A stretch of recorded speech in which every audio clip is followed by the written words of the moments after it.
Next अपन 23वां प्रश्न करते हैं। इसके अंदर आपको पूछा गया है एक लघु वर्तखंड का क्षेत्रफल। देखिए क्या है कि 5 सेंटीमीटर त्रिज्या वाले वर्त की कोई जीवा वर्त के केंद्र पर समकोण बनाती है। इस जीवा द्वारा बने लघु वर्तखंड का क्षेत्रफल ज्ञात कीजिए। तो लघु वर्तखंड का क्षेत्रफल आए या दीर्घ वर्तखंड का क्षेत्रफल आए, आपको दोनों में एक ही काम करना है। देखिए करना क्या है कि सबसे पहले 5 सेंटीमीटर त्रिज्या वाले वर्त की कोई जीवा, तो यहाँ एक थोड़ा सा चित्र बना लेते हैं जिससे अपन को समझ में आएगा इसमें क्या पूछा है। एक वर्त बना लेते हैं। इस वर्त के अंदर आपको 5 सेंटीमीटर त्रिज्या दे रखी है और एक जीवा दे रखी है। मान लो ये जीवा है, इसका नाम दे देते ए और बी। ये जीवा है वो क्या कर रही है, केंद्र पर समकोण बनाती है। ये केंद्र है मान लो ओ, इस ओ के पर एक समकोण बनाती है। यहाँ पे मान लो 90 डिग्री का कोण बन रहा है। ये जो ओ ए और ओ बी ये त्रिज्या है कितनी हो जाएगी 5, तो ये भी कितनी होगी 5। अब ये कह रहा है कि इस जीवा द्वारा बने लघु वर्तखंड का क्षेत्रफल ज्ञात कीजिए। तो लघु वर्तखंड का क्षेत्रफल निकालने के लिए आपको यहाँ पे मैं थोड़ा छायांकित कर लेता हूँ। लघु वर्तखंड ये है और इस जीवा के ऊपर वाला सभी भाग है, ये कहलाता है दीर्घ वर्तखंड का क्षेत्रफल। तो यदि लघु वर्तखंड का क्षेत्रफल आपने निकाल लिया और उसको यदि पाई आर स्क्वायर में से यानी वर्त के क्षेत्रफल में से घटा देंगे तो दीर्घ वर्तखंड का क्षेत्रफल आ जाएगा। तो यदि मान लो परीक्षा के अंदर दीर्घ वर्तखंड का क्षेत्रफल आता है तो भी आप कर सकते हैं इजीली। तो सबसे पहले अपन निकालते हैं लघु वर्तखंड का क्षेत्रफल। यहाँ लिख लेता हूं मैं लघु वर्तखंड का क्षेत्रफल। और परीक्षा के अंदर सिर्फ आता है कि वर्तखंड का क्षेत्रफल, तो भी आपको यही मानना है लघु वर्तखंड का ही पूछा है। ठीक है, तो लघु वर्तखंड का क्षेत्रफल होता है, यहाँ मैं क्या करता हूँ त्रिज्यीय खंड के क्षेत्रफल में से त्रिभुज के क्षेत्रफल को घटा देता हूँ। तो त्रिज्यीय खंड का क्षेत्रफल, त्रिज्यीय खंड का क्षेत्रफल माइनस त्रिभुज का क्षेत्रफल। अब देखिए ये ओ ए और यहां से लगाकर बी और ओ वापस ये पूरा क्या है त्रिज्यीय खंड, दो त्रिज्याओं से घिरा गया और संग चाप के द्वारा बीच का भाग जो कहलाता है वो क्या कहलाता है त्रिज्यीय खंड। तो त्रिज्यीय खंड के क्षेत्रफल में से यदि मैं इस त्रिभुज के क्षेत्रफल को घटा दूं, देखिए ओ ए और बी ये जो समकोण त्रिभुज बन रहा है इसके क्षेत्रफल को घटाऊंगा तो मुझे ये जो लाइन वाला यानी छायांकित भाग का क्षेत्रफल आ जाएगा। यही क्या है लघु वर्तखंड का क्षेत्रफल है। तो अब त्रिज्यीय खंड का क्षेत्रफल अपन जानते हैं क्या होता है, थीटा बटा 360 पाई आर स्क्वायर माइनस त्रिभुज का क्षेत्रफल। अब समकोण त्रिभुज का जो क्षेत्रफल होता है वो 1/2 आधार इंटू ऊंचाई लिखो, या फिर कोई भी त्रिभुज आए तो उसके लिए एक सूत्र याद रख सकते हो आर स्क्वायर बटा 2 साइन थीटा। थीटा की जगह 90 भी लिख सकते हैं, एक बार में थीटा ही लिख लेता हूँ। चलिए मान रख लेते हैं यहाँ पे थीटा कितना है 90 डिग्री, तो यहाँ 90 लिख लेता हूँ 90 और 360। पाई की जगह लिख लेते हैं 22/7 और आर है वो कितना है रेडियस त्रिज्या कितनी है 5, तो 5 की घात 2 माइनस इसी प्रकार आर यहाँ पे क्या है 5, तो 5 की घात 2/2 साइन थीटा की जगह कितना आ जाएगा 90। अब 90 का 360 पे भाग पूरा जा रहा है 4 बार, तो 1/4 कट जाएगा और ये 22/7 ऐसा का ऐसा 5 × 5 कितने होते हैं 25, तो 25 हो गया। ये भी 5 × 5 25/2 साइन 90 का मान 1 होता है, 1 लिख लो सारणी से, ये मैंने लिखा है। यहाँ पे आप 1/2 आधार इंटू ऊंचाई रखते तो भी आपके इजीली हो जाता क्योंकि ये समकोण त्रिभुज है। तो यहाँ से अब देखिए काटते अपन 2 से भाग जा रहा है इसका 4 में 2 बार और 22 में जाएगा 11 बार। तो 11 का गुणा 25 से करेंगे तो आ जाएगा 275 और यहाँ 2 × 7 कितने हो गए 14 माइनस ये हो जाएगा 25/2। अब यहाँ क्या करते हैं एलसीएम ले लेते हैं 14 और 2 का हर का एलसीएम लेंगे। 14 और मैंने 14 और 2 का एलसीएम लिया 14 हो गया। अब 14 में 14 का भाग दिया तो क्या आया 1 का गुणा 275 से करेंगे तो क्या आएगा 275, फिर माइनस 2 का भाग दे दो 14 में कितनी बार जाएगा 7 बार और 7 का गुणा 25 से करेंगे तो क्या आएगा 175। चलो इसको आगे हल करते हैं। 275 में से 175 गया तो क्या बचा अपने 100/14। 100 में 14 का भाग देंगे तो क्या आ जाएगा अपने उत्तर आ जाएगा, तो यहाँ आ जाएगा 7.14। अब देखिए यहाँ पे क्षेत्रफल है और सेंटीमीटर में दे रखी है त्रिज्या, तो आ जाएगा वर्ग सेंटीमीटर में आंसर। अब देखो मान लो आपको पूछ ले कि दीर्घ वर्तखंड का क्षेत्रफल, तो दीर्घ वर्त का क्षेत्रफल के लिए ये जो आपने लघु वर्तखंड का क्षेत्रफल ज्ञात किया इसको घटा देना पाई आर स्क्वायर में से, क्योंकि वर्त के क्षेत्रफल में से जब ये घटा दोगे ये छायांकित भाग का क्षेत्रफल तो ऊपर वाले क्षेत्रफल आ जाएगा। नेक्स्ट प्रश्न 23वां है कि संलग्न आकृति में छायांकित भाग का क्षेत्रफल ज्ञात कीजिए। यदि A B 5 centimetre, A C 12 centimetre और ओ वर्त का केंद्र है। तो देखिए यहाँ पे एक चित्र दे रखा है, इस चित्र के अंदर आपको दे रखा है कि ए बी है वो 5 सेंटीमीटर है, ए से लगाकर बी तक ये कितना है 5, फिर ए और सी, ए से लगाकर सी तक ये कितना है 12, ओ है वो वर्त का केंद्र है, ये वर्त का केंद्र है। आपको छायांकित भाग का क्षेत्रफल पूछा है, यानी जो लाइन वाला भाग दिख रहा है इसका क्षेत्रफल पूछा है। तो छायांकित भाग के क्षेत्रफल में हमेशा ध्यान रखना है कि आपको एक बड़ी आकृति होगी एक छोटी आकृति होगी, इस बड़ी में से छोटी को घटाना है और आपको सोचना ये है कि किस में से क्या घटा है कि आपके छायांकित भाग का क्षेत्रफल आए, ये दिमाग लगाना है आपको।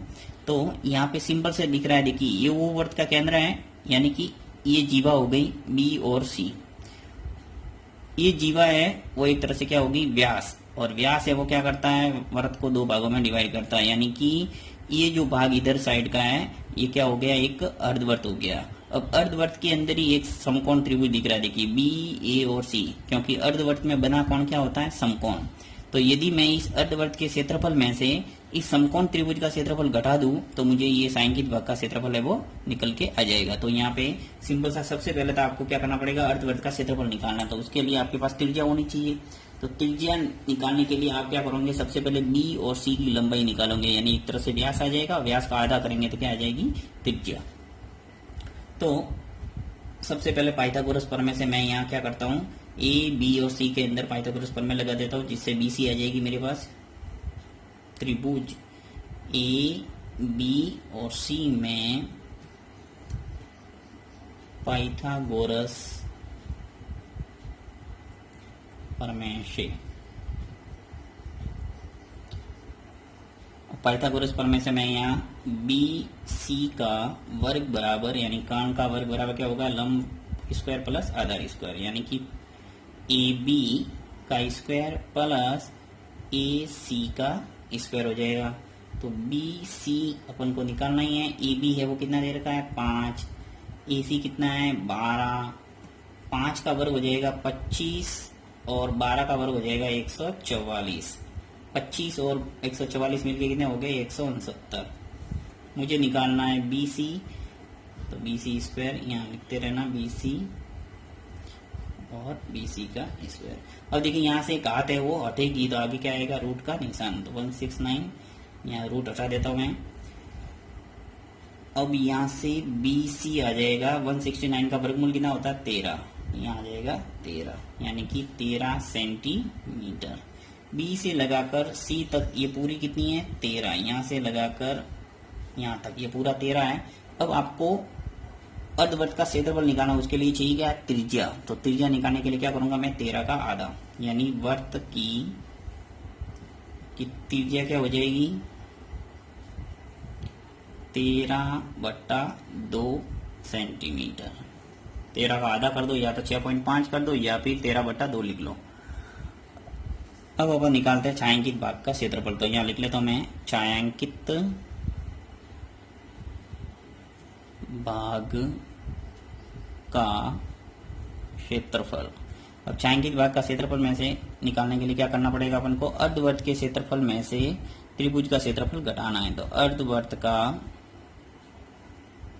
क्षेत्रफल माइनस त्रिभुज, त्रिभुज नाम भी लिख सकते हैं ए बी और सी, त्रिभुज ए बी सी का क्षेत्रफल।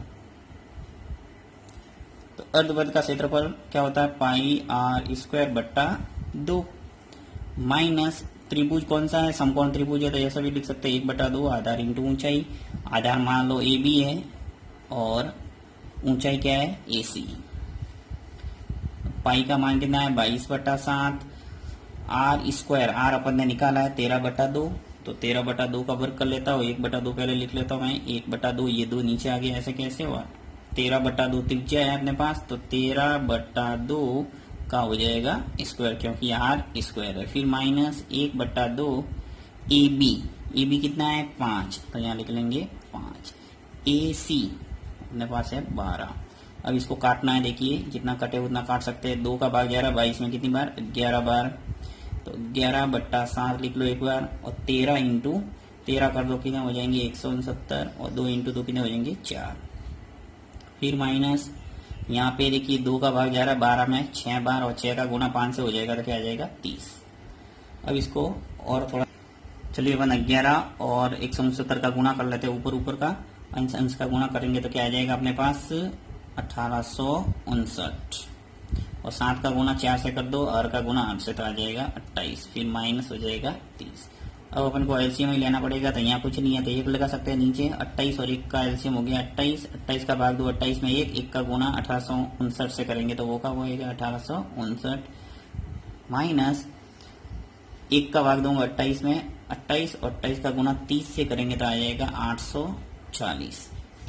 अब 1859 में से 840 गए तो क्या बचा अपने पास 1019, और नीचे आ जाएगा 28। अब 28 का भाग देंगे तो अपने पास उत्तर आ जाएगा सीधा इसका 36.4 वर्ग सेंटीमीटर। जहां भी क्षेत्रफल निकाले वहां आपको हमेशा वर्ग में इकाई लिखना है। चलिए नेक्स्ट 23वां प्रश्न करते हैं कि 14 सेंटीमीटर भुजा के वर्ग में बने अंतवर्त की परिधि ज्ञात कीजिए। आपको एक 14 सेंटीमीटर भुजा वाला वर्ग दे रखा है, उसके अंदर बने एक वर्त की परिधि निकालना है। तो परिधि निकालने के लिए आपके पास क्या होनी चाहिए त्रिज्या। तो सबसे पहले इसका चित्र बनाते हैं जिससे आपको थोड़ा समझ में आएगा। देखिए मान लो एक वर्ग है, जैसा कि पता है कि वर्ग की चारों भुजा क्या होती है समान।